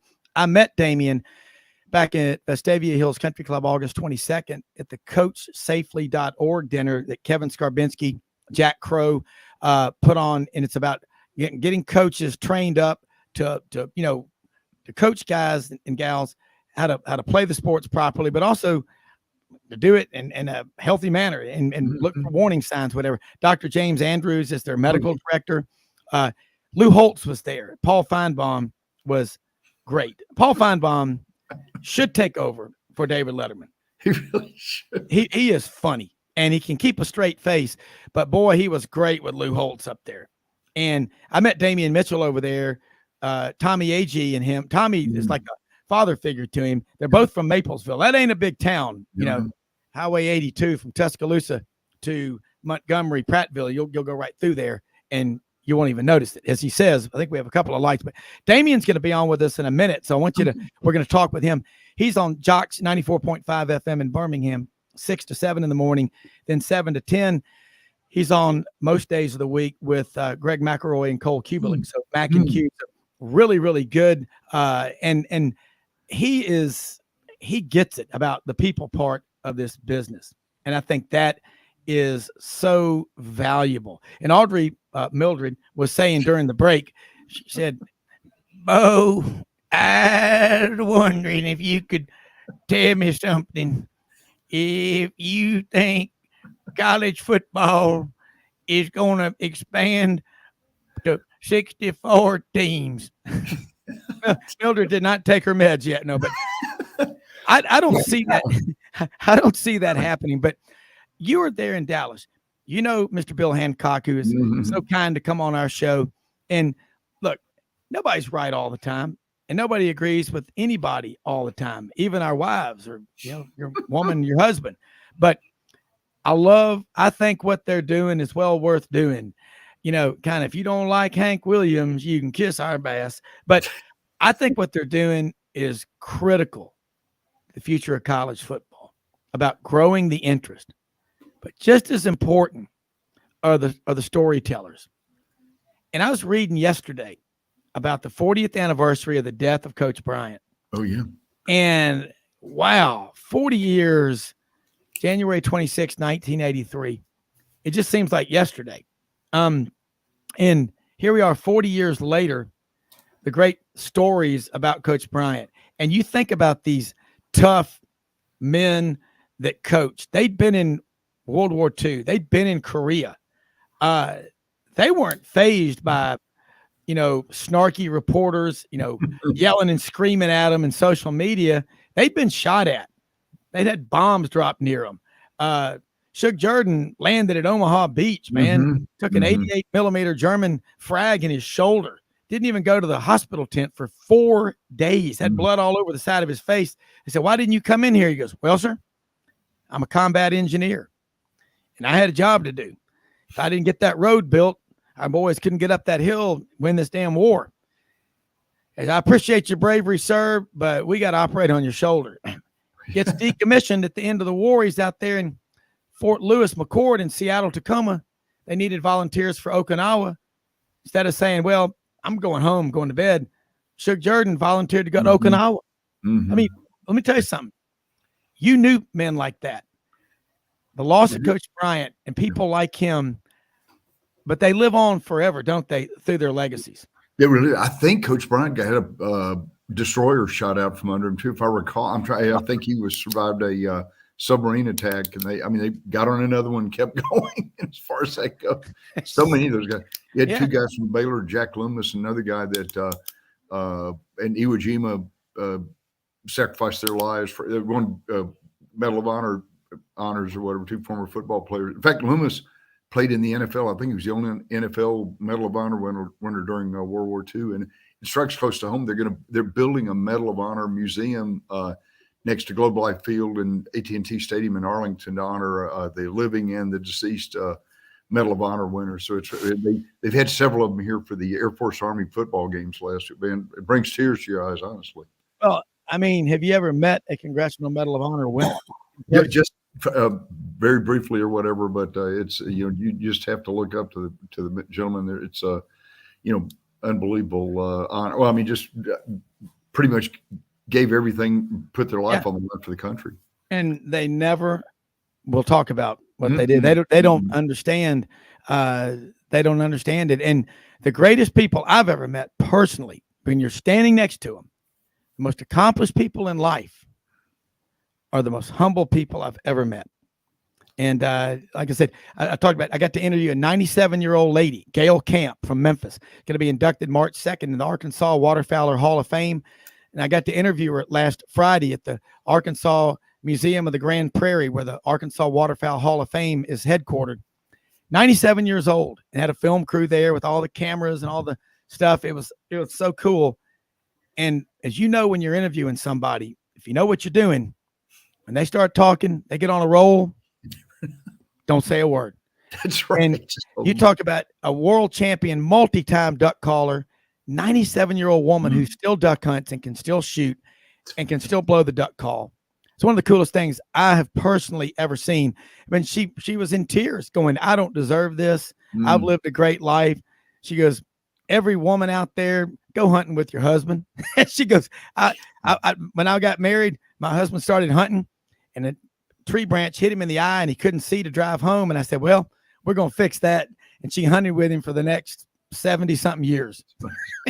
You can't make this stuff up. But who's the greatest story that you have ever known of and met the person in the flesh? And it was like, yeah, that's the real deal. Well, several. I'm trying to think a couple foaming up from the old memory bank here or whatever too. But one guy that's really the guy that hired me as a student at Vanderbilt, Jess Neely, who actually coached at Southwestern Memphis for a couple of years or whatever too. First started Clemson, brought them to the Cotton Bowl in 1941 against Boston College, and then 41 or 42. And then later went to Rice for 39. I'm sorry, take that back. Went to Rice for 26 years. And, Rice was very competitive. Dickie Nagel, all the great players, Frank Ryan, amazing players out there. Yeah. Then, like you were talking about, two platoon football sort of forced him into retirement in 66. But he saved Vanderbilt's athletic program in 1966. They talked him in, he could have easily retired. He got a great perk. He was able to be the golf coach where he could go play golf every day at Belmead Country Club. So yes, one thing that Lord, but they still have Jess Neely Drive next door to Vanderbilt Stadium. To this day, they were about to drop football or go down to the Southern Conference. Rob dropped down a level, and he convinced a very upset him. Vanderbilt did that. Yes. What year was that? 1966, because they had some, they had just from 62 to 65, Rob, I think they won like 5 football games or something. Yeah, so let me stop you. I don't mean to interrupt you, but that's one of our policies. But I gotta time out real quick. So in 64, Georgia Tech left. Yes. Correct. 66, Tulane left the SEC. Sewanee left in 1940. Now, keep this in mind, because they are founding members of the Southeastern Conference in 1933. Just for your information, which you know and I know, but Plowboy Frazier's ghost down in Nacogdoches, Louisiana does not know this. If they want to rejoin the SEC, they can come back, can't they? Yes, they left that clause open, and both. I don't. In Tulane's case, they claim that the SEC's academic standards were too loose. Now, never, not at Auburn or Alabama or Georgia. No. But then Vanderbilt in '73 got the great deal, the Peabody. If you remember this, the Peabody clause. People could go to Peabody, which the alma mater Bobby Bowden got his master's degree from Peabody. He's a Vanderbilt grad, technically, the late great Bobby Bowden. But Vanderbilt did not have during the Vietnam War. They dropped the physical education and ROTC requirement, and they were kind of really in a bind to get play. Watson Brown, Mac Brown, those guys had come in, and they were able to use Peabody College of Education, merge with Vanderbilt, and open the door for quite a few recruits in the 70s, 80s, and 90s. Yeah. Well, bottom line, Vanderbilt almost got out and went to the Southern Conference in '66. I'd never heard that. I never knew that. They talked about, again, they didn't make it public, but they were really, and then the other one, I think, Robin, '73, right, or '72, before Steve Sloan got named head coach. Vanderbilt averaged 9,200 a game, attendance 9,200 a game in 1972. And I think the Nashville paper said the Nashville Tennessean said they can't afford to turn the lights on at Dudley Field for that kind of crowd. And so Sloan revitalized the team, got them the Peach Bowl 2 years later, and the rest is history. Well, and the other thing is, Vanderbilt has a ton of money. When I got in the bond business in '91, at that time, their endowment was $3.2 billion. And that was before the Ingram Micro big gift. And, you see the Ingram court in basketball. That gift from Ingram Micro in the late '90s was massive. I don't know if it was a one time or it was segmented into the chunks, every year more would be given. But they went with David Williams as their athletic director and made it intramural or whatever like that. But now they tried something really weird. And I've got, my grandfather and his brother both went to law school there. My cousin Helen went to Vanderbilt. A lot of my family, great. We all know. Come on. That's, you're bringing sand to the beach on that one. That's obvious. But they've got a lot of money.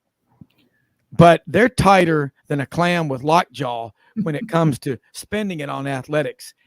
What they're changing it now under Clark Lee. That's what I see. Would you agree? I believe, really. And when Roy Kramer, former SEC commissioner, came to Vanderbilt, they were in pretty tough financial shape, like 78, 79 in there. They had Rob, you probably have heard about this from the investment business.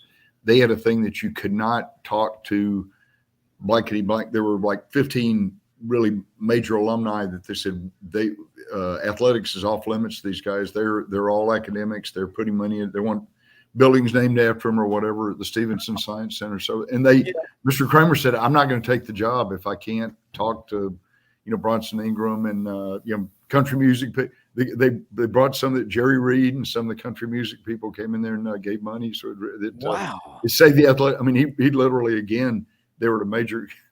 Vanderbilt goes through a crisis about every 15 years, Rob. But you're right. I think they're headed the right direction. Candace Lee, the AD now, is a former basketball player from Huntsville, Alabama. Interestingly. And she knows her stuff, and she's really been very outgoing. They just got a $5 million gift from a classmate named Fred Hall, who just is revitalizing the baseball stadium and several other things. So they're moving forward.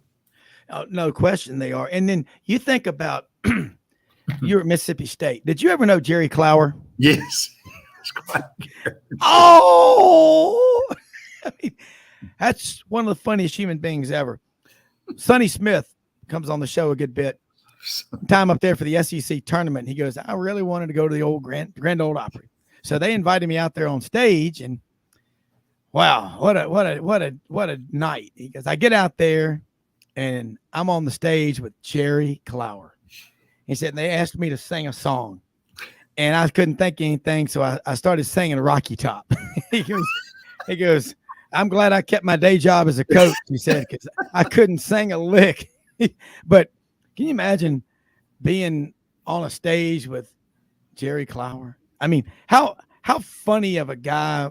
He was a big, tall guy. What, about 7 feet tall? I mean, he was one of the funniest human beings one of the funniest people, but he seems like, where's he from? Yazoo, Mississippi? Yeah, well, he lived in Yazoo City. I think he was from like the Gulf Coast, but he was quite and played football for 2 or 3 years. By the time he got to be a famous comedian, his bio said he was captain of the team, which was a little bit embellishment, stretching a little bit and a little embellishment. But he loved Mississippi State. His son, Ray Clower, was a grad assistant coach down there for a while too, Rob. Really nice family. Well, and you think about it, different schools out there. You mentioned the country music stars up in Nashville. Hank Williams, Hank Sr., and his wife, Miss Audrey. And that's what some of the young guys in the hunting club call my wife, Miss Audrey. I'm like, you sure did love Miss Audrey and raising hell. Could you imagine going to someone like Hank Jr.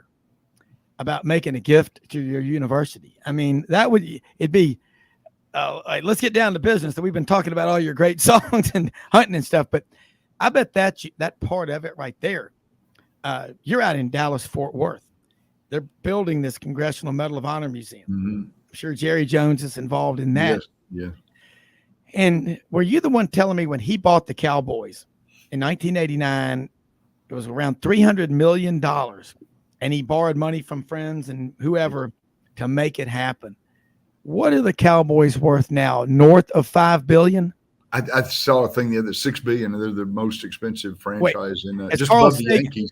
The great astronomer Carl Sagan would say billions and billions of years ago. $6 billion That's what they're saying. for the Dallas Cowboys. That is a 2,000% return. If you bought Amazon shares at the IPO in 1997, I think they came out at $18 a share. They've been a lot higher than that. But wow, when he bought the cow, $300 million, and I look at the money that is spent on college athletics around the country, it's amazing. Right now, you put together a story. If you had to pick a story right now to write about for the National Football Foundation, okay, what would the top 2 stories be? Hey, we got an Auburn grad who's on the board of directors for the foundation. Tim Cook, who's the CEO of Apple. By the way. Yeah. Wow.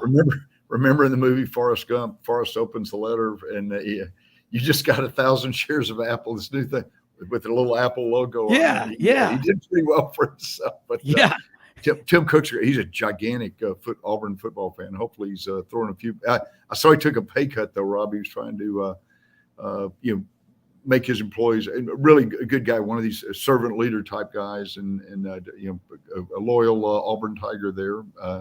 Great story there about his love for college football, and also a couple. The other big story, the 12-team expansion. We've talked about this over quite a bit, but the 12-team expansion, the college football playoff, makes the conference championship games even more important. Yeah, hold those thoughts. I want to pick up on this, and hopefully Damian Mitchell will join us from Jocks 94.5 in Birmingham. But Bo Carter holding court right after this.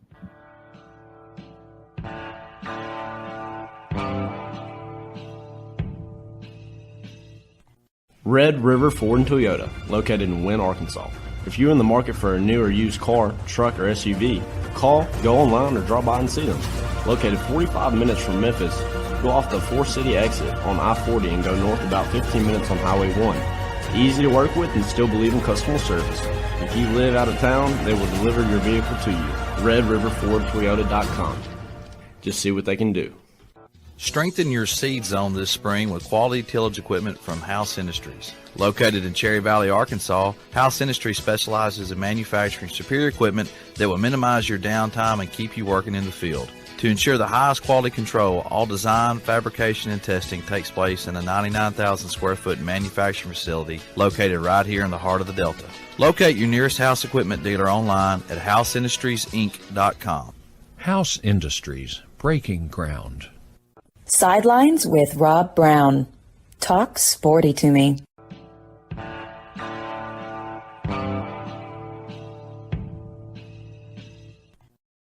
Carter, you were talking about college football playoff expansion is one of your 2 stories, and I'm correct in saying Tim Cook is the chairman of the National Football Foundation now? No, he's on the board of directors, but On he's the board of directors, He's chairman of Apple, which is pretty nice. So. Oh yeah. And he can afford to take a pay cut. You know where he's from, don't you? He went to Auburn. I'm trying to think. He's from Robertsdale. Robertsdale. Yeah, Huh. down in Baldwin County. Home of Bucky's down there.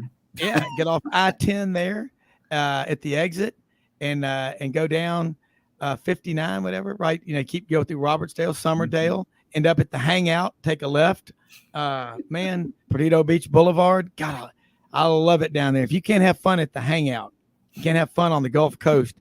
As they say down in Rolling Fork, Mississippi, Pine Level, Alabama, and Wedowee, Alabama, you ain't right in the head, boy.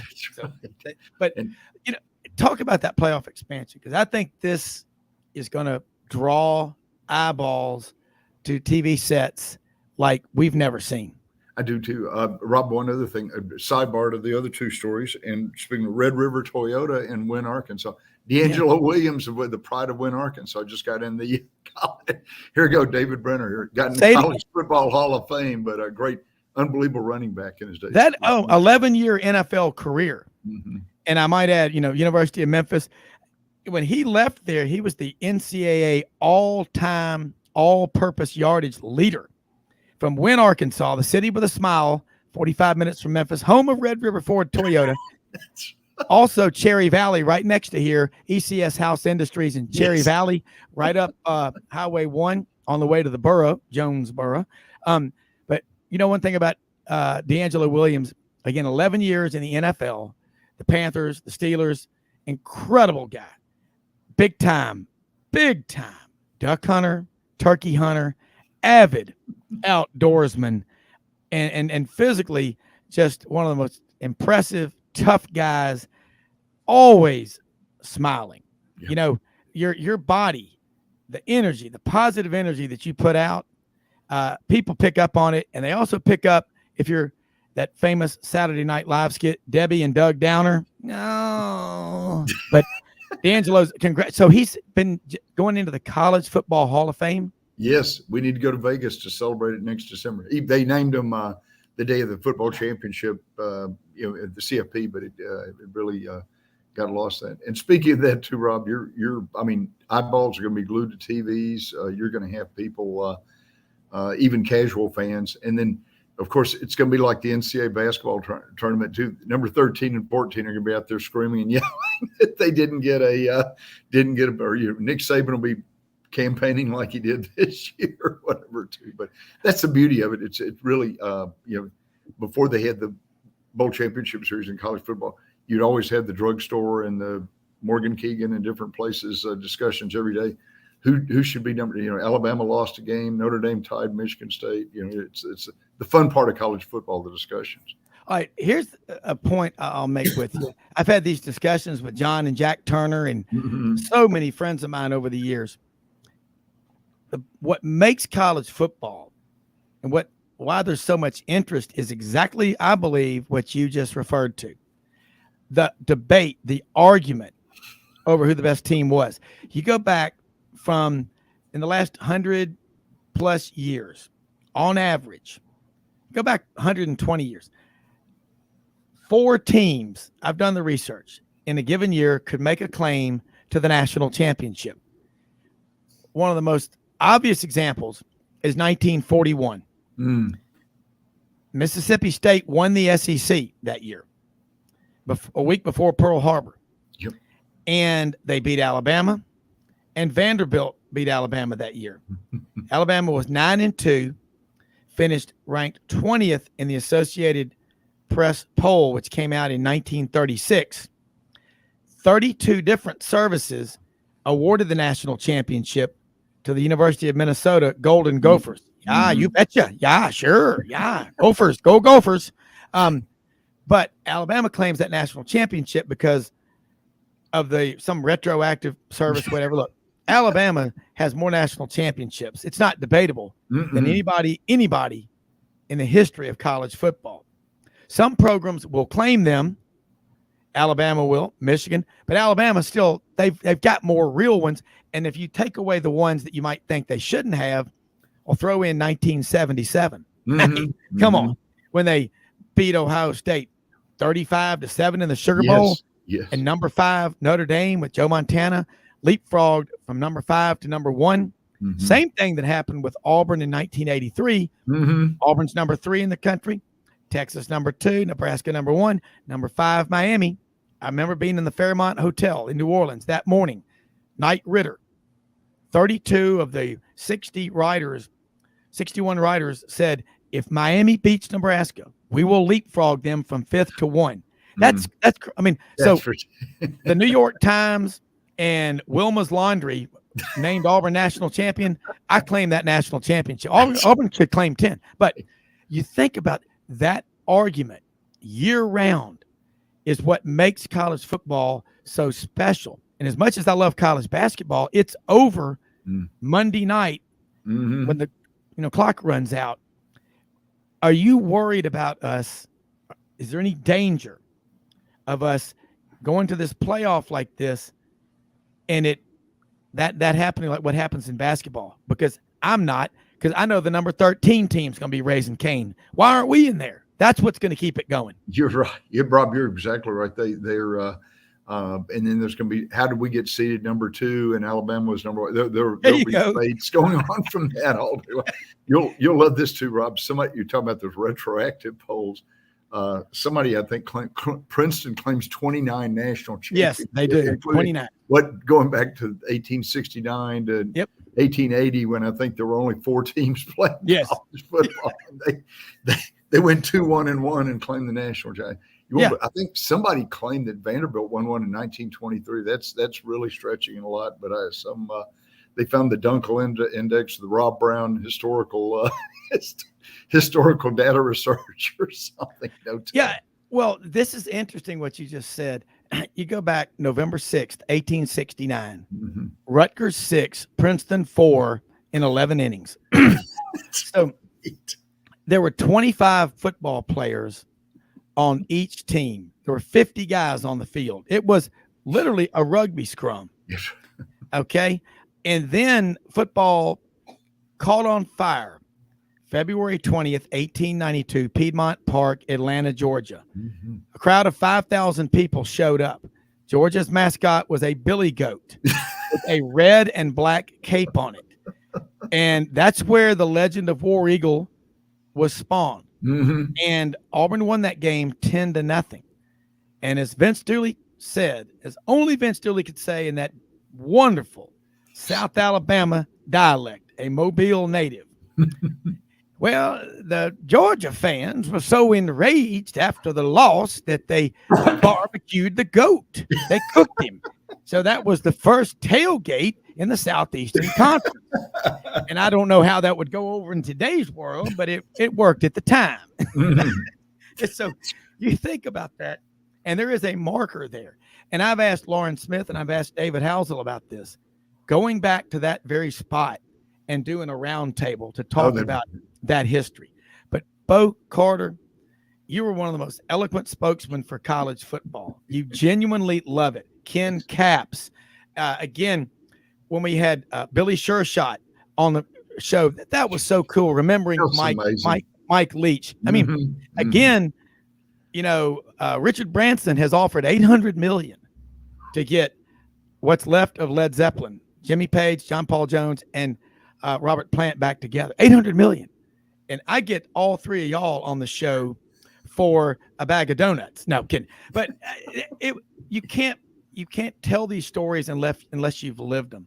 And again, watching and listening to the stories on the Paul Feinbaum show yesterday, the people remembering Coach Bryant and what he meant to college football. And he spent a lot of time in Memphis with his dear friend Logan Young, Sr., Logan Young Jr. Yep. And that relationship started back at Vanderbilt, didn't it? When Red Sanders was the coach up there and Coach Bryant was on the staff. Assistant, yeah. Yeah. Can you confirm this story? Because I was told this, and I believe I read it, but Coach Bryant was going to go interview, I believe, at the University of Arkansas for a football coaching position that was available. He was driving through Memphis December 7th, 1941, the morning of the Pearl Harbor attacks. The news broke on the radio. He turned around somewhere between Parkin and Forest City, maybe in Widener, Arkansas. Went back and enlisted in the Navy. That's kind of wild. Is that true? I think that's true. And another one, Mississippi State was playing the University of San Francisco in San Francisco December 6th. And they were going to catch a train back the next afternoon, Rob. And I want to think maybe 15 or 20 of Mississippi State's football players disembarked right there, did not get on the train and join the military that day or whatever. They let them stay over. You can imagine like a 3-day train ride from Starkville to San Francisco or whatever. But they were talking about several people, staying. And I'm drawing a blank. There was a guy from Memphis who, not Coach Nick, not Jack Nix, but there was another guy that I think ended up in prison camp in Germany in World War II for 3 or 4 years. And if I think of his name, I'll email it to you. But it was a great, about 15, 20 players out of a 45, 50-man squad enlisted in the armed forces that next day, Pearl Harbor Day. Yeah, and there were a lot of schools in the SEC in 42 and 43 didn't even have a football team. I mean, they're just too many guys were gone. Put things in perspective. We had a population in the country at that time, 137 million people. 16 million were in the military in some capacity. 16 million. That's almost 12% of your population. Amazing. We have 330 million people that we know of in America. I haven't checked the Texas turnstile numbers lately. But that being said, I believe with reserve and active duty, we might have 4 million, of which a bunch of them can't do a pull-up or a push-up. We got to – that's a big deal. But that being said, college football, the history, the traditions, the heroes, Maury Gaston, Robert Durham, John Hearn, they gave me that phrase. That's the theme of Sidelines. Now, you look out there, and Damian Mitchell, I know he gets caught up on Jocks 94.5, and I guess they won't let him off the air. He must be having a long, drawn-out question. Possibly Mildred called in. That's right. Damian, Mildred, let's think about that. Mildred sounds like a billy goat. If I ever see that woman walking down the beach in a two-piece, I'm going to knock out a 30 rack of hams in about 10 minutes. But I want to say this. You're also big with the Baseball Writers Association of America. We're going to have Coach Butch Thompson from Auburn on in the morning, which we do starting, mid to late January through late June because, Auburn will be in the College World Series. So, but God, you love that guy's insight from Amory, Mississippi. Spent a lot of time in Starkville. Yes. 7 years with his coach at the time, John Cohen, who's now his AD at Auburn. College baseball. I want to ask you this. What's the ceiling there? I don't see a ceiling. I see Mississippi State, LSU, what they've done for college baseball, that rivalry, Ole Miss, and it's spreading throughout the SEC.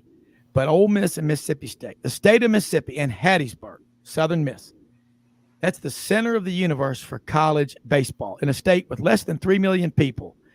And I have a theory on that. You get a lot of small towns. And in small towns, you don't have pro anything. Some of them don't even have a Walmart, but they got baseball, little league, middle, high school. And man, people take so much pride in baseball. If you were picking a story right now to write about college baseball, and I'm going to date you and me, I want you to get a typewriter out. That's when the best stories were written. Your deadline is 6 p.m. tonight for a 4,000-word treatise on college baseball. What would you write about? I think just what you talked about there, Rob, it's amazing. Going back to Dizzy Dean, the old Guy Bush, the Gas House Gang. Yeah, Shannon Mudcat that gave up 3 home runs to Babe Ruth in his last game for the Boston Braves in 1935. But I mean, it's a passion. It's amazing. You talk about football in the Southeast. Baseball in Mississippi is about, you've got your junior colleges are in the national playoffs every year. You got William Carey, which is a little Presbyterian school in Hattiesburg that's been NAIA powerhouse for years. Jackson State has been a SWAC top team there. And then plus Ole Miss wins its first national championship last year, Mississippi State the year before, and it is it's a frenzy down there right now. It really is. And, Starkville, it's a cool town, what they've done with the Cotton District downtown. Got a lot of Mississippi State friends. A lot of their kids are in school there. Lots of Memphis kids go to Starkville. There were 25 girls in one freshman class from one of the schools in Memphis about 5 years ago. They went to Mississippi State. Got an honors college there. A lot of great things going on there. I'll tell you who's one of the greatest ambassadors for Mississippi State University. There are three of them that really stand out. Jerry Clower. Yep. Jack Crystal. Larry Templeton. Yep, the three. Bob Hartley. Okay. Jackie Sherrill had a 13-year run there. I think he woke Mississippi State people up to, y'all got a lot of money here in Mississippi. Mm-hmm. You got 20,000 acres of cotton over there in the Delta. I know the price of cotton. I think he woke them up as a coach. So, man, they got and Leo Seal, banking man. So I love to get into the stuff because a lot of people drive by and do the drive-by and keep going. But there's a lot of cool stories coming out of Starkville. And again, let's talk about your book. I'm ready for second and third segments. I'm mailing them after we get off the show. Email, not snail mail. No, we'll send them. And Jan Gwynn from Memphis, former president of the Alumni Association, big member of the book. Jan was one of the big supporters when they had when Mississippi State went on probation in the middle 70s under Bob Tyler. But Jan and a lot of the people in Memphis stuck by the school when others, some of the Fairweather fans jumped off the bandwagon. You're right. Listen, I mean, unfortunately, we've run out of time. I forget sometimes till Mildred shows me the stopwatch. But, Bo, what an honor to have you and John Brady, John Hartwell, Gordon Ford, all these great guests. Hey, man, most often we see the face of Christ in the least among us. Go out and help with the expectation of getting nothing in return. Don't give to get, give to give. And, folks, we live in the greatest country in the world. Thank God every day that you live here, because I have yet to meet anyone who's ever left. See you tomorrow. We are out of here. Thanks.